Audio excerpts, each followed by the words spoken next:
दीदी काय नाव आहे तुझं? राजनंदिनी रवींद्र जाधव. कुठले राहणार आहेत? साक्री इंदिरानगर बांधणी. साक्री मधले, तालुका साक्री, जिल्हा पण धुळे. धुळे. अच्छा, तुला आधी काय काय त्रास होता? डोकं दुखायचं, चक्कर यायचे, अशक्तपणा, पायाला मुंगे यायचे. अच्छा, आणि मायग्रेन सारखा प्रॉब्लेम डोकेदुखीचा.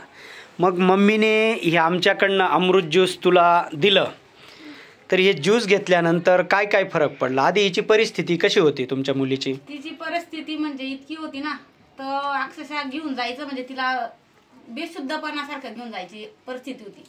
तिला म्हणजे उठता काय, तिला बसल्या जायचं नाही. शाळेमध्ये सुद्धा तसं जाणावं लागायचं तिला.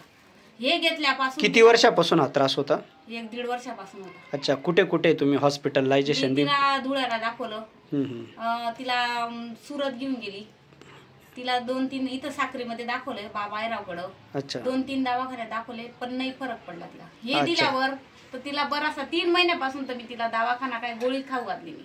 अच्छा, तर तिला इतका बदल पडला त्याच्यामुळे मी स्वतः पण घेते. अच्छा अच्छा अच्छा.